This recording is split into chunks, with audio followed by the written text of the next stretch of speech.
Gary Cooper stood at the kitchen counter, meticulously arranging a vase of freshly cut roses. Their soft petals, a deep crimson, matched the wine he had chosen, a bottle of Chateau Margaux, Ginger's favorite.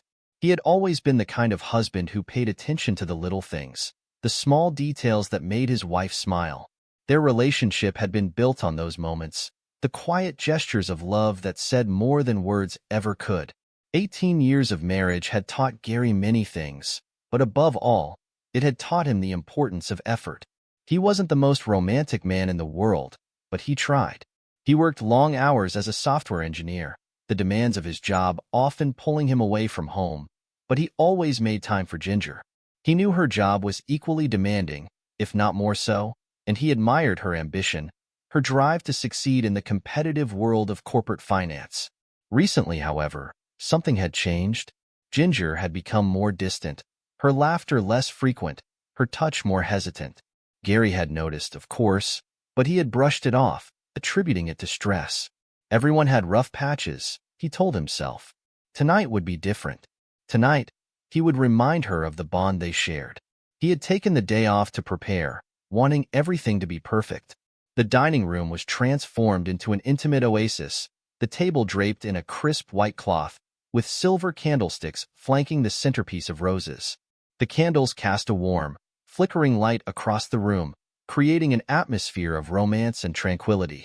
He had prepared her favorite dish, coq au vin, following the recipe she had loved from their honeymoon in France. The smell of garlic, wine, and herbs filled the air, mingling with the faint scent of the roses. As he stepped back to admire his work, a small smile played on his lips. It had been a while since they had a night like this. Work had consumed them both, and the stress of their careers had taken a toll.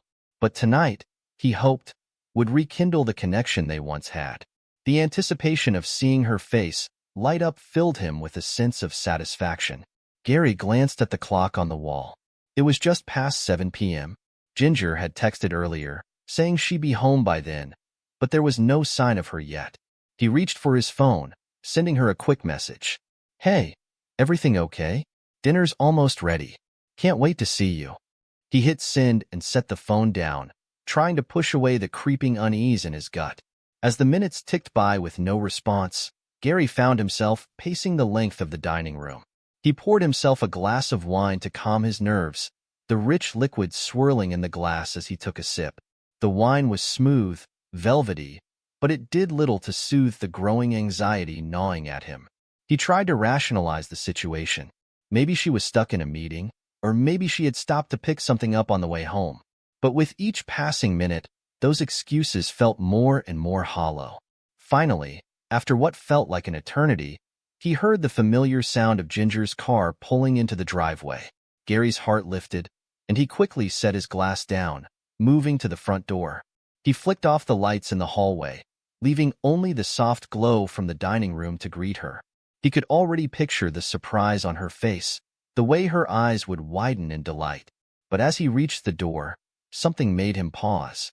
The car door slammed shut, but instead of the sound of her footsteps approaching the house, there was only silence.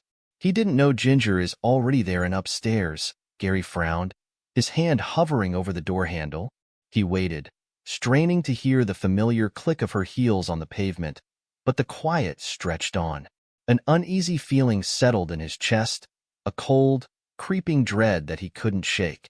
Slowly, he opened the door and stepped outside, the cool evening air hitting his face. Ginger's car was parked in the driveway, but she was nowhere in sight. The front door was slightly ajar, and Gary's heart began to race. "Ginger," he called out, his voice barely above a whisper. There was no response. He stepped inside, the door creaking as he pushed it open further. The house was eerily quiet, the only sound the distant ticking of the clock in the hallway. Gary's unease deepened as he moved through the house, his footsteps echoing on the hardwood floors. The living room was empty, the kitchen untouched since he had left it. He passed by the dining room, the table still set for two, the candles now burning low. Gary's pulse quickened as he approached the stairs. He could hear faint noises coming from upstairs, muffled voices that sent a chill down his spine. He took the stairs slowly, his hand gripping the banister, each step feeling heavier than the last. As he neared the top, the noises became clearer, soft moans, followed by a hushed giggle that made his blood run cold. His heart pounded in his chest as he reached the landing. The door to their bedroom was slightly ajar, a sliver of light spilling out into the darkened hallway. Gary felt like he was moving in slow motion as he pushed the door open, his hand trembling. The scene that greeted him was like something out of a nightmare. There, in the soft glow of the bedside lamp, was Ginger, naked and straddling a man who was equally undressed. Gary's mind struggled to process what he was seeing, the image burning itself into his brain. The man beneath her was none other than Charlie, his best friend. The room spun around him, his vision blurring as he tried to make sense of the betrayal unfolding before his eyes. His legs felt like they might give out beneath him, his breath coming in shallow, ragged gasps. He wanted to look away, to unsee what had just been burned into his memory, but he was frozen in place, unable to move, unable to speak. Finally, Ginger noticed him standing in the doorway. Her eyes widened for a brief moment, a flicker of shock passing over her face, but it quickly turned into something else, something cold, indifferent. "Gosh, get the fuck out, man," she snapped, her voice laced with disdain. She didn't even bother to cover herself, her words dripping with arrogance. "I earn more than you, so I can do whatever I want." Her words hit him like a physical blow, the cruelty of them slicing through him with a precision that left him reeling. The woman he had loved, the woman he had devoted his life to, was standing before him, brazenly flaunting her betrayal with a callousness that turned his stomach. The room seemed to close in on him, the walls pressing in from all sides as a wave of anger surged up from deep within him. Something inside Gary snapped. The rage that had been simmering beneath the surface erupted in a torrent of fury that he could no longer contain. He lunged forward, his vision going red as he grabbed Ginger by the arm and yanked her off Charlie, throwing her to the ground with a force that left her stunned. Charlie scrambled to get up, but Gary was quicker. He slammed the door shut, locking it behind him, trapping them both in the room. There would be no escape, no running from the consequences of their actions. "Gary, what the hell are you doing?" Charlie stammered, his voice trembling as he tried to pull on his clothes, his movements frantic. But Gary was beyond words. He grabbed Charlie by the throat and slammed him against the wall, his grip tightening as he felt the adrenaline surging through his veins. The betrayal, the pain, the humiliation, it all came pouring out in that single, violent act. Ginger screamed, trying to pull Gary away, but he shoved her back with a look that silenced her. She had made her choice, and now she would face the consequences. The man she had taken for granted, the man she had thought would always be there, was gone, replaced by someone she no longer recognized. With his free hand, Gary pulled out his phone and dialed, his voice cold and devoid of emotion as he spoke. "You're going to regret this," he growled, his words a promise of the reckoning that was to come. "Both of you." And as he made those calls, summoning the people who would bear witness to the destruction of the lives they had built on lies, Gary knew there was no turning back. When Ginger's parents, Margaret and Fred, pulled up to the house, they immediately sensed that something was wrong. The usually warm and inviting home was shrouded in an unsettling stillness, its doors closed as if to contain the storm brewing inside. They exchanged worried glances as they stepped out of the car, their hearts heavy with dread. Meanwhile, Elizabeth, Charlie's wife, arrived shortly after, her confusion evident as she hurried toward the front door. She had been in the middle of preparing dinner when Gary's call had come through, his voice tense and urgent, leaving her with a gnawing sense of unease. Gary stood in the doorway, his face a mask of cold fury. His usually calm demeanor was replaced with an intensity that made Margaret pause as she approached. Behind him, the scene was one of utter disarray. Ginger was huddled on the floor, her face pale, her eyes wide with shock and fear.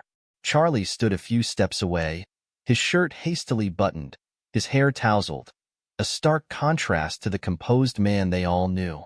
"Gary, what's going on?" Margaret asked, her voice trembling as she tried to make sense of the chaos before her. Fred stepped forward, his brow furrowed with concern, but Gary raised a hand to stop him. "No, Don't, Gary said, his voice cold and sharp. You need to hear this. He didn't mince words. He laid out everything he had witnessed, every detail of their betrayal, sparing no one from the harsh truth. His voice was steady, but there was a venomous edge to it that sent shivers down Ginger's spine. Margaret's face drained of color as she listened, her hands trembling as she clutched her husband's arm for support. Fred, usually a stoic man, looked utterly shattered, his eyes reflecting the pain of a father who had just seen his daughter's life unravel before him. As the weight of Gary's words sank in, Elizabeth, who had been standing in stunned silence, suddenly collapsed into a chair, her legs no longer able to support her. Tears streamed down her face, her world crumbling just as Gary's had. She looked at Charlie, her eyes pleading for some explanation, some denial that would make it all go away, but he couldn't bring himself to meet her gaze. "Ginger, how could you?" Margaret whispered, her voice barely audible as she stared, unable to comprehend the reality before her. Ginger opened her mouth to respond, but no words came out. The room felt suffocating, the air thick with tension and the unspoken agony of everyone present. But Gary wasn't finished. His anger was a living thing, simmering just beneath the surface, threatening to erupt at any moment. He reached into his pocket and pulled out Ginger's phone, the device that had confirmed his worst fears. He had suspected something was off for weeks, the late nights, the secretive behavior, the sudden distance between them. He had tried to push the thoughts away, to trust the woman he had vowed to spend his life with, but the nagging doubts had refused to be silenced. His hands shaking as he navigated to her messages. What he found had made his blood run cold. Dozens of texts and pictures exchanged between Ginger and Charlie, detailing the affair in explicit detail. The words they had written to each other, the intimate photos, the plans they had made, it was all there, laid bare for him to see. He scrolled through the messages again, the bile rising in his throat as he relived the moment of discovery. Then, with a forceful gesture, he threw the phone at Ginger's feet, the screen still lit up with the incriminating evidence. "Explain this," he demanded, his voice shaking with anger. His eyes locked onto her with a gaze that could cut through steel. Ginger flinched as the phone hit the ground, the harsh light illuminating the damning texts. She tried to stammer out an excuse, her lips trembling as she searched for words, but there was no denying the truth. The weight of her actions hung heavy in the room, suffocating everyone present.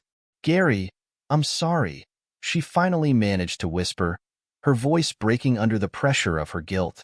But her apology felt hollow, meaningless in the face of the devastation she had wrought. Gary's eyes, cold and unyielding, shifted to Charlie, who had been silent throughout the entire confrontation. The man who had been his friend, his confidant, now stood before him as a betrayer, a snake in the grass who had destroyed everything they had built. "And you," Gary spat, his voice laced with venom, "you were supposed to be my friend. How long has this been going on?" Charlie looked down, unable to meet Gary's gaze. His face was a mixture of shame and regret, but there was also a hint of fear in his eyes as he realized the full extent of the damage he had caused. "It just happened, man. I didn't mean for it to go this far," he muttered, his voice barely above a whisper. The words sounded weak, pathetic even, as if they could somehow absolve him of the betrayal he had committed. Gary laughed, a bitter, hollow sound that echoed through the room, devoid of any real humor. "You didn't mean for it to go this far?" he repeated, his voice dripping with sarcasm. "You didn't mean for it to destroy our lives? Is that what you're trying to say?" Charlie flinched at Gary's words, his face contorting in pain as he realized there was no escape from the consequences of his actions. The truth had been laid bare, and there was no way to undo the damage that had been done. The room was thick with tension, the air charged with the unspoken rage and sorrow that hung over them like a storm cloud. Gary took a deep breath, trying to calm the storm raging inside him. His hands were trembling, his mind racing as he fought to keep control. But then he remembered the plan that had been forming in his mind ever since he had discovered the affair. The plan that would ensure they all felt the same pain he was feeling, the same sense of betrayal and loss. He took a step back, his eyes still fixed on Ginger and Charlie. "You've both made your choices," he said, his voice cold and detached. "Now you're going to live with the consequences." He turned to Margaret and Fred, who were still reeling from the shock of what they had heard. "I want you to take Ginger with you," he said, his tone leaving no room for argument. "She's no longer welcome in this house." Margaret started to protest, but the look in Gary's eyes silenced her. She knew there was no reasoning with him, not after what he had just witnessed. Fred nodded slowly, his face etched with sorrow as he moved to help Ginger to her feet. She went willingly, her head bowed in shame as her parents led her out of the room. Gary then turned to Elizabeth, who was still sitting in the chair, her face streaked with tears. "Elizabeth," he said gently, his voice softening for the first time since the confrontation began, "you deserve better than this. Take whatever time you need, but know that you don't have to face this alone." Elizabeth looked up at him, her eyes filled with gratitude and sorrow. She nodded, wiping away her tears as she stood up, her movements slow and unsteady. "Thank you, Gary," she whispered, her voice thick with emotion. "I don't know what I'm going to do, but I appreciate it." As they all filed out of the house, Gary was left standing alone in the empty living room, the weight of everything that had just happened pressing down on him like a ton of bricks. The anger that had fueled him was starting to fade, replaced by a deep, aching emptiness that threatened to swallow him whole. He had unmasked the truth, but in doing so, he had destroyed everything he had once held dear. Gary Cooper had always been a man of reason, a man who prided himself on his ability to remain composed even in the face of adversity. But that night, as he watched his marriage crumble before his eyes, something inside him shifted. The love he once felt for Ginger had been replaced by a cold, calculating fury, and he knew that the time for reason was over. He wouldn't resort to mere physical violence.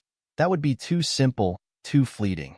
No, he would dismantle their lives piece by piece, ensuring that the pain they had inflicted on him was returned tenfold. As the door clicked shut behind Ginger, Gary felt a wave of numbness wash over him. He stood in the center of their once warm and inviting bedroom, now tainted by the betrayal that had occurred within its walls.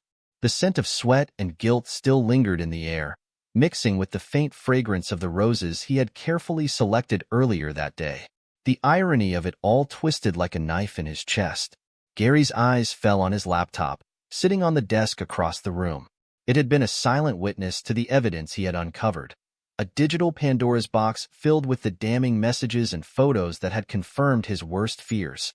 He crossed the room with deliberate steps, each one echoing with the finality of what he was about to do. He had spent hours combing through Ginger's phone after his initial discovery, compiling everything he could find. He had been methodical, ensuring that nothing was overlooked, that every incriminating detail was documented and backed up in multiple locations. The more he found, the more resolute he became in his decision. This wouldn't be a simple confrontation. It would be an execution of their lives as they knew them. Gary sat down at the desk, the screen of his laptop illuminating his face with a cold, blue light. He opened the folder labeled Evidence, the contents of which were enough to destroy both Ginger and Charlie's personal and professional lives. There were text messages exchanged at all hours of the night, filled with promises, lies, and shared secrets that should have been his alone to know.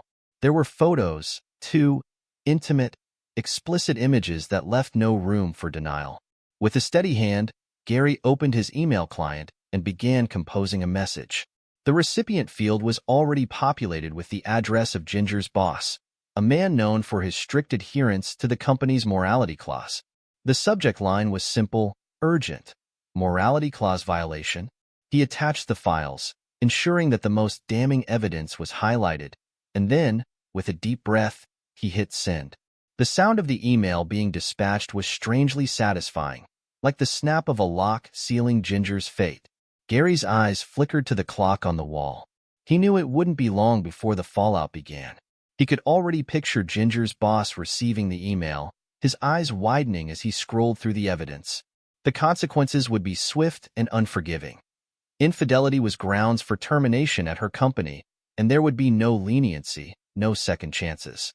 "I've already sent this to your boss, Ginger," Gary said calmly, turning to face her as she stood frozen in the doorway, her face ashen with fear. He watched the blood drain from her face, her eyes widening in horror as she realized the full extent of what he had done. "And Charlie," he continued, his voice steady, "your wife will be getting the same evidence, along with a petition for divorce. I've hired the best lawyer in town to represent her." The words hung in the air like a death sentence. Charlie, who had been hastily dressing in the corner, stopped dead in his tracks. His face paled as the reality of the situation set in. He knew Gary wasn't bluffing. He had seen that cold determination in his friend's eyes before, usually directed at business rivals or tough negotiations, but never at him. The realization that he was now on the receiving end of Gary's calculated wrath was almost too much to bear. Elizabeth, who had been sitting quietly on the edge of the bed, her body racked with silent sobs, looked up at Gary, her tear-streaked face filled with anguish.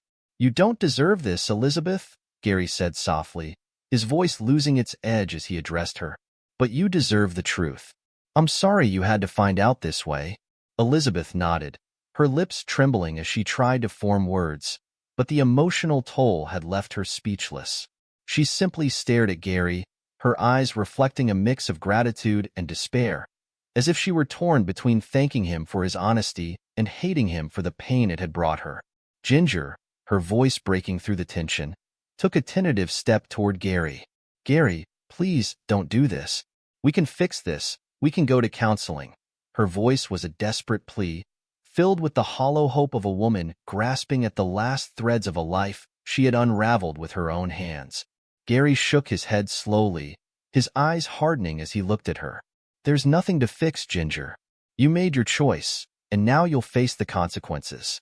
His words were like a final nail in the coffin of their marriage, each one driving deeper into the heart of what they once shared. Without another word, Gary turned his attention to Charlie's clothes, which were strewn haphazardly across the room. He walked over to the bed, methodically picking up each article of clothing, his movements deliberate and controlled. Then, with a flick of his wrist, he tossed them out the window, watching as they fluttered down to the driveway below. "Get the fuck out," Gary said, his voice cold as ice, leaving no room for argument. "Both of you. And don't ever come back." Charlie didn't hesitate. He grabbed a sheet to cover himself and bolted out of the room, his footsteps echoing down the hallway as he fled the scene of his betrayal. He didn't dare look back, knowing that the man who had once been his closest friend was now his greatest enemy. Ginger, however, lingered, her eyes filled with desperation. She looked at Gary, searching for any sign of the man she had married, the man who had once looked at her with love and devotion. But all she found was a stranger, a man whose heart had been shattered and whose soul had been replaced with a vengeful resolve. "Gary, please," she begged, her voice barely a whisper as tears streamed down her face. "I'm sorry," but Gary had no sympathy left to give. The woman he had loved with all his heart had thrown it away for a cheap fling, and there was no going back. "You're dead to me, Ginger," he said quietly, his voice filled with a finality that left no room for doubt. "Now get out." With a sob that seemed to echo through the empty house, Ginger finally turned and left the room, her world collapsing around her. The door closed behind her with a soft click, leaving Gary standing alone in the silence, his heart as cold and empty as the space she had left behind. In the weeks that followed, Gary's life became a series of battles fought on multiple fronts. The legal proceedings were swift and brutal. Ginger lost her job almost immediately, the company's strict morality clause leaving no room for leniency. Their once tight-knit social circle, which had gathered at their home for dinners and parties, now avoided her like a pariah. The whispers of her betrayal spread like wildfire, and soon, she found herself shunned by everyone she once called a friend. Charlie, on the other hand, faced his own reckoning. Elizabeth, armed with Gary's evidence, filed for divorce, leaving Charlie with nothing but the clothes on his back.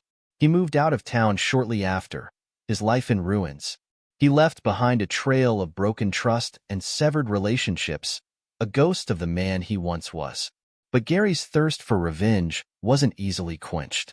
He made it his mission to ensure that everyone in their community knew the full story. He was relentless, sending anonymous tips, sharing the truth with anyone who would listen. He wanted to make sure that Ginger and Charlie could never escape the shadow of their actions.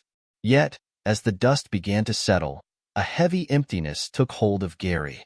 The satisfaction he had expected never came. Instead, he was left with a hollow feeling, a void where his heart used to be. The revenge that had once driven him now felt like ashes in his mouth, leaving him to wonder if he would ever find peace, or if he was forever changed by that fateful night. Months passed, and Gary found himself grappling with the remnants of a life that had once been whole.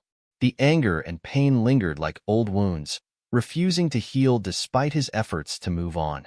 Realizing he couldn't face it alone, he began seeing a therapist, someone who could help him untangle the emotions that had taken root in his heart. Each session was a small step toward understanding, but the road to recovery was long and fraught with setbacks. Gary threw himself into his work, using the demands of his job as a distraction from the turmoil that simmered beneath the surface. It provided a semblance of normalcy, a routine that kept him from sinking too deep into despair. But outside of work, the memories of that fateful night haunted him. They replayed in his mind like a broken record, each recollection more painful than the last. He tried dating again, hoping to fill the void that had been left behind. But every relationship felt hollow, as if he were merely going through the motions. The trust he once placed so easily in others had been shattered, and no matter how hard he tried, he couldn't shake the fear that he would be betrayed again. One afternoon, while cleaning out the attic, Gary stumbled upon an old photo album. It was tucked away in a dusty corner, forgotten amidst the chaos of his life. As he flipped through the pages, he was transported back to the early days of his relationship with Ginger. The smiles, the laughter, the love they once shared. It all came flooding back, bringing with it a wave of bittersweet nostalgia. Closing the album, Gary felt a deep ache in his chest. He realized that he had been living in the shadow of the past, allowing the pain of betrayal to consume him. The revenge he had sought, the destruction he had wrought, had left him with nothing but emptiness. It was time to let go. Determined to make a fresh start, Gary decided to sell the house. The walls that had once been filled with warmth and love were now tainted with memories he no longer wanted to carry. Packing up his belongings, he moved to a new city, far from the place that had become a prison of his own making. As he settled into his new surroundings, Gary felt a glimmer of hope. It was faint, barely noticeable, but it was there, a small spark of something that had been missing for far too long. He knew the road ahead wouldn't be easy, that the scars of the past would take time to heal. But for the first time in months, he allowed himself to believe in the possibility of happiness. And so, Gary embarked on a new journey, leaving behind the pain of the past in search of a future where he could finally find peace. It was a journey filled with uncertainty, but also with the promise of something better, a life where he could learn to trust again, to love again, and to build something new from the ashes of what once was.